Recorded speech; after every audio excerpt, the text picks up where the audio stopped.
sou a Ana Vieira, embaixadora do Jaraguá Zero Lixo, e nós vamos falar um pouquinho sobre consumo consciente.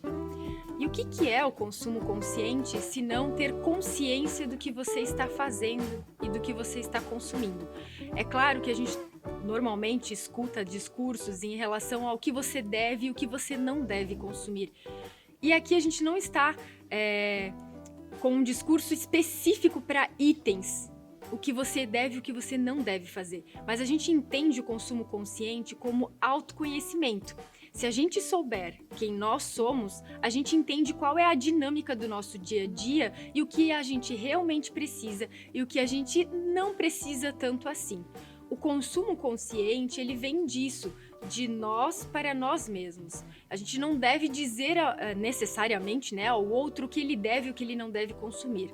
Porém, tem algumas coisas que sim, a gente pode simplesmente usar como exemplo para fazer uma análise. Eu vou usar um item que é bastante comum às mulheres, que é o batom.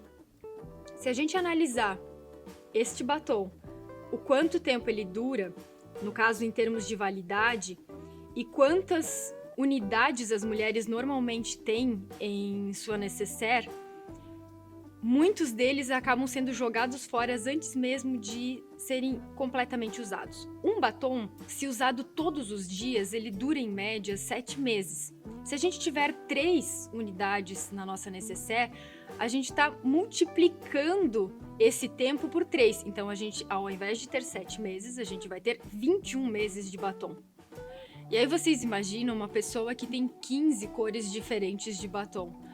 Não vai usar todas essas cores. Realmente a metade deles vai acabar indo para o lixo, mesmo com ele novo, ou às vezes na metade. Quando a gente fala em relação à consciência do consumo, não tem a ver com marcas ou com o tipo de produtos apenas, e sim com as quantidades também. Então a gente não precisa parar de usar batom no nosso dia a dia, mas a gente pode analisar marcas que tenham menos químicos, mas marcas que não testam em animais e também na quantidade.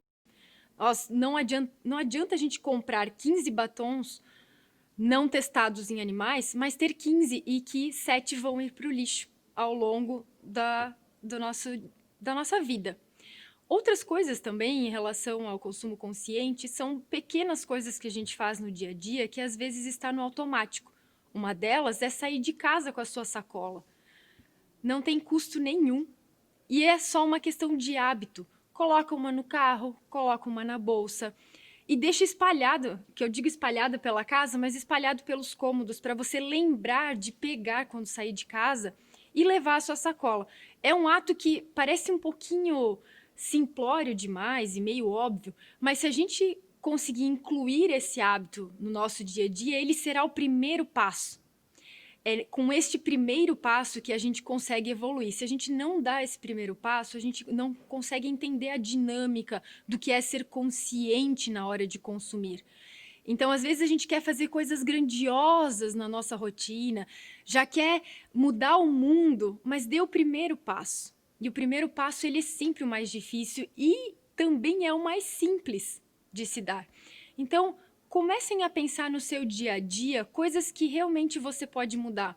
Às vezes a gente está inserido na dinâmica ali de forma automática, mas veja o que outras pessoas estão fazendo. Use as redes sociais para buscar informação de coisas que você pode fazer no seu dia a dia.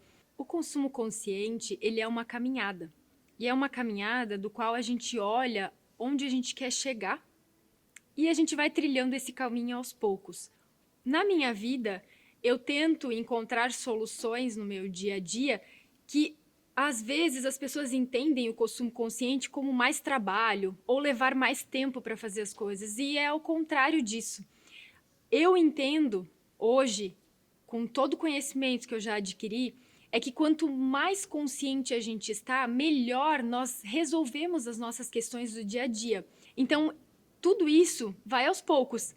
A gente não pode tentar mirar na perfeição porque ela não existe. Nós vivemos num mundo do qual, sim, nós consumimos vários tipos de produto e a gente vive através do consumo. Mas diminuir esse consumo para algo que seja possível no seu dia a dia, é dessa forma que a gente muda o mundo. cada um fazendo um pouquinho todos os dias, e esse pouquinho, ao longo da nossa vida, se transformar em algo extraordinário. O que você pretende deixar para os seus filhos, para os seus netos? A sua história de vida ou uma montanha de lixo? Obrigada por nos acompanhar até aqui e fique ligado nos próximos vídeos que serão sobre resíduos.